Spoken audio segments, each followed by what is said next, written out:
Hello and welcome back to my channel. I am Mr. Sensible.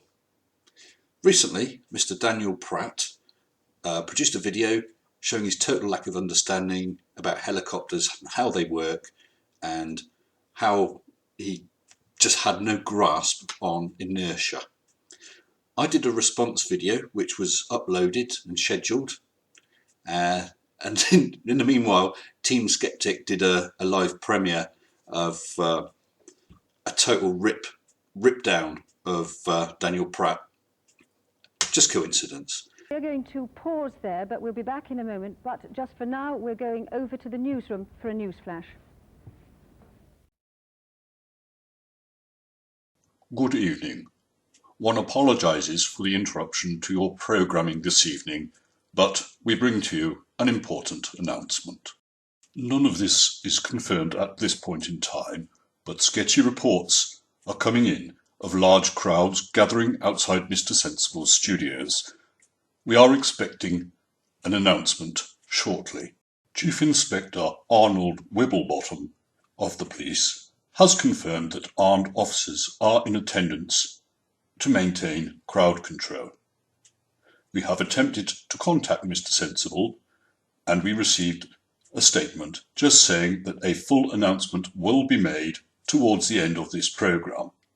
So we do ask that you stay on this channel for further details. And now we return you to your programme. Thank you. Pratt has commented on my video, and he's also produced a response which is aimed at Team Skeptic. However, if Team Skeptic doesn't mind, I'd like to have a trash of this one. Take it away, Mr. Daniel Pratt. Roll VT. All right, sorry about the fun and games, but I mean, I'm really just trying to do what Jesus taught me. When all someone can do is come out and put out what they know is absolute lies and deception, misrepresenting what someone is saying, and then put it all under the hashtag of satire, I just assume that's how they want people to treat them. So I had a little fun with it. I think the reason Flat Earthers get a lot of satirical commentary videos is because the whole idea of Flat Earth, where you ignore everything, is quite funny. But okay, let's try and go ahead and do this straight. But I'll ask that you don't bring in Jesus and your religious beliefs, because what has that got to do with how helicopters operate or laws of inertia? Okay? The truth is, it's very easily debunked. The trash that people like Simon Dan and Team Skeptic and Fight the Flat Earth, all these clowns put out. It's very easy to prove that they just deny reality. Okay? Well, that's good. If you're able to prove it, we'll look at the evidence, and if the evidence holds up, we'll change our beliefs. Okay? Oh, sorry, I didn't mean to be satirical. If the evidence holds up, then we will adjust our understanding of the world. Fair enough? They constantly want to misrepresent when I say, put a drone on a flat disc merry-go-round, a playground merry-go-round. Put it on the outside. In other words, the equator. You said a flat disc. You're holding up a spherical ball. I assume that's the only round thing you've got to hand, though. So, yep, we understand. You've got a merry-go-round. You put the drone on the edge of the merry-go-round. Cool. See, a helicopter taking off here on the equator is no different than a little drone sitting on the outside circumference. Please learn what circumference means. Of a merry-go-round. I've checked in the dictionary and I understand what circumference is. Thanks for the heads up on that one. A merry-go-round is different, though, than the planet. With the planet revolves, the atmosphere is revolving with it, and the drone or helicopter sat on the ground is revolving with it, all at the same speed. all in the same frame, the same inertial reference frame. With a merry-go-round, the drone is revolving at the same speed as the merry-go-round, but the atmosphere is not, and that is absolutely crucial. Please understand that. The merry-go-round's turning, the drone is turning, the air above it is not. Take it off straight up. That means it doesn't go to the center. You people keep trying to say I'm saying something about the center. Just because the circumference rotates around the axis doesn't mean I'm talking about the drone being on the axis. Of course, you know this, but you just have to act like you don't understand what I'm talking about, because what I'm talking about proves you wrong so easily. You can't let it be known that you know exactly what I'm saying. You just have to misrepresent it, because when you do what I say, it proves you wrong. I do understand what you're saying. I don't know where all this business about the centre has come from. So, yeah, let's forget that. The centre is not important here at all. We've got a revolving merry-go-round with a drone sat on the top, on near one edge. I'm not trying to misrepresent you. I fully understand what you're saying, and I hope that's clear. So take the drone off straight up and see the drone go around the circumference, the outer edge. In other words, as the ball spins around, take the drone straight up and let us see it spin around in the same spot, except not on a ball, just a merry-go-round. Gravity in full effect should work the same way it does on helicopters. Every single object on this earth, you, me, the helicopter, is moving exactly in eastward direction because of the rotation of the earth.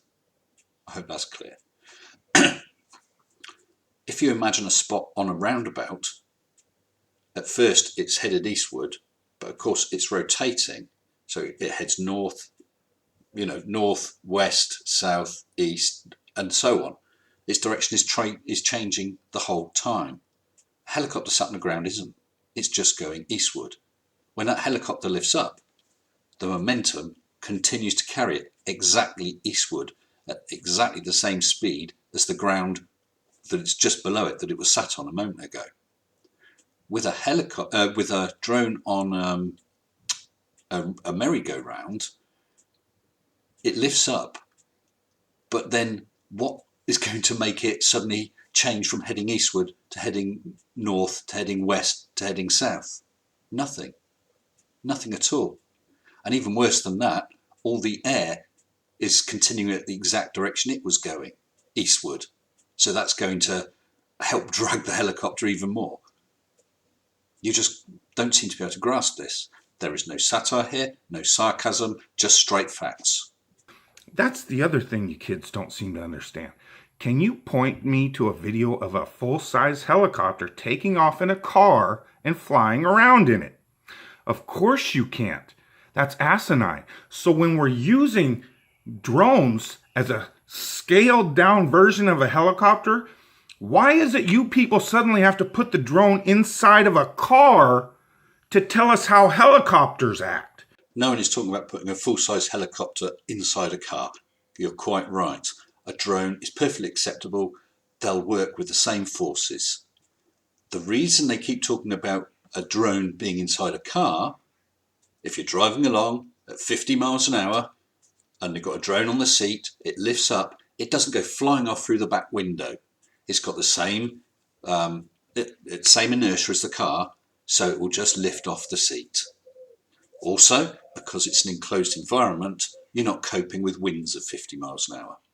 The atmosphere in the car is being carried along with it. Just as with regard to the rotation of the Earth, the atmosphere is being carried along with it. It's an equivalent. There is no difference between a drone taking off from a seat or a drone or helicopter taking off from the ground. Hope that's clear. I've never seen a helicopter fly in a car. Apparently you people have. You lead very exciting lives. You have vivid imaginations. So, once again, people, it's plain as day.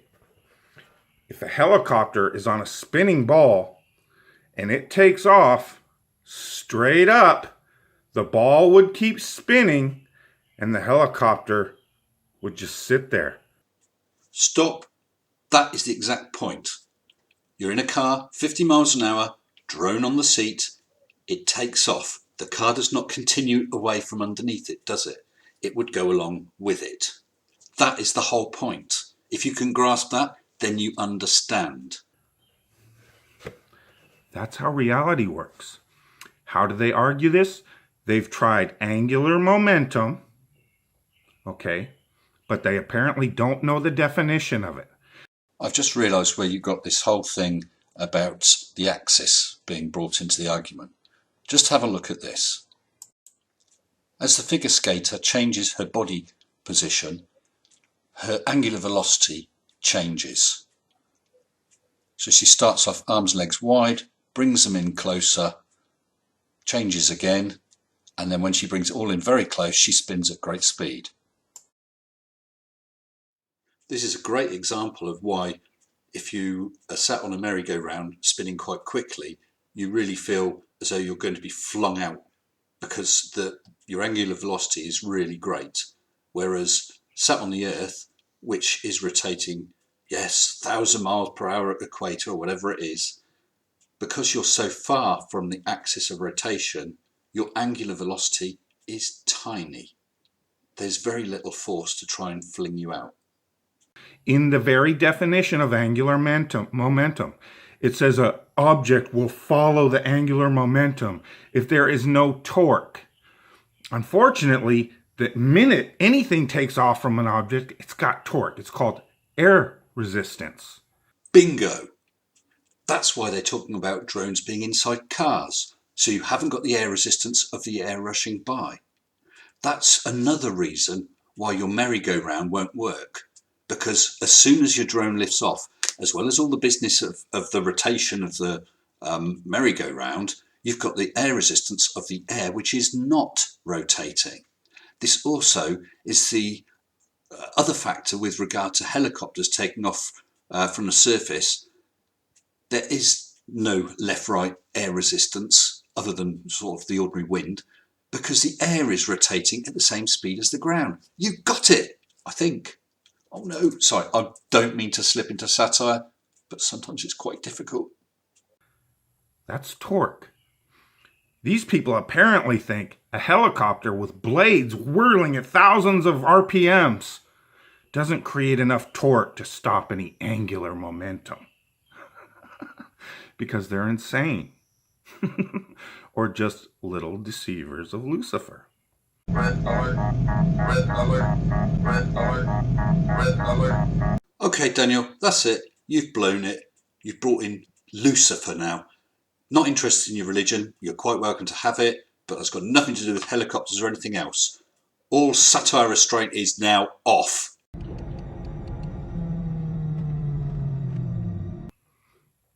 See, this is why they just keep coming and arguing and doing videos of drones in cars. They're trying to give examples that you might be able to understand. Examples that you might give to a 10-year-old in a basic science lesson. But no, you still fail to grasp this. When nobody on Earth has ever seen a helicopter fly in a plane, train, or automobile. Team, can we have your bloody dinger? But that's the only way they can ever seem to prove to you how helicopters work on Earth. No, it's being dumbed down to hopefully be able to drum it into your head. But unfortunately, your dome is too thick. They have to take just a scaled down version of what we're talking about, but suddenly have to put it in a car. Well, I suppose we could get a Sikorsky and a really, really, really big car, so it's at a proper scale. Maybe you'll understand it then. They never want to put it on the roof of the car and drive the car in donuts for some reason. And show us the helicopter take off the roof and follow in the air around the car. Because reality doesn't work that way.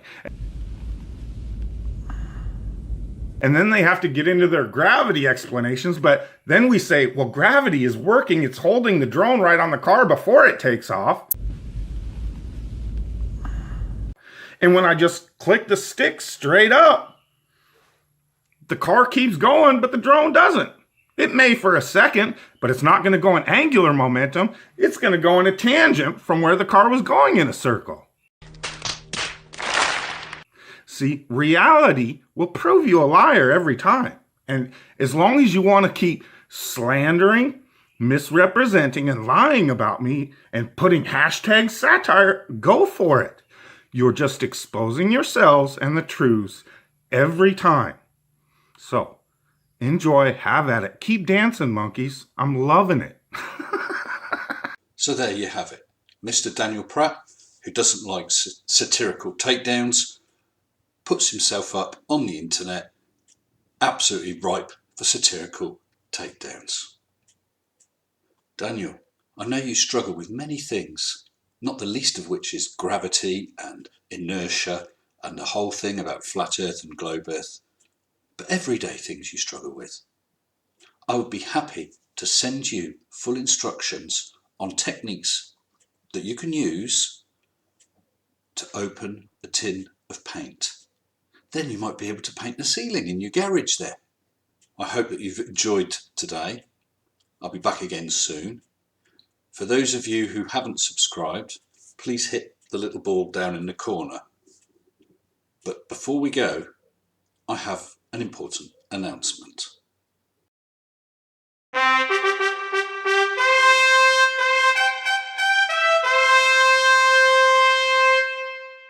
When I reached 100 subscribers, I had a little video, my 100 subscriber special. I'm fast approaching another landmark where I was going to do a subscriber special at 250, but it's crept up, well, it hasn't crept, it's rushed up on me so fast that there's not going to be time. I have decided that I will sponsor an award. This new award will be initially awarded as I reach various landmarks. The first one will be at 500, then perhaps 1,000, 2,500, not decided exactly when. We've all seen existing awards, such as the one for creatards called the Golden Crocoduck, and the one for flat earthers called Dumb Fuck of the Year. This award will eventually be open for conspiratards of many ilks. For this inaugural award, though, it will be limited to flat earthers. I'm currently working on all of the rules, and I will be producing a video in the next few days that will detail the award. It will be open to nominations from you guys, and also you will all be able to vote. So please watch my channel. This video will be coming out, as I said, very shortly, and some lucky flat earther will win a title and a grand prize. Ladies and gentlemen, I present to you Mr. Sensible's 500 subscriber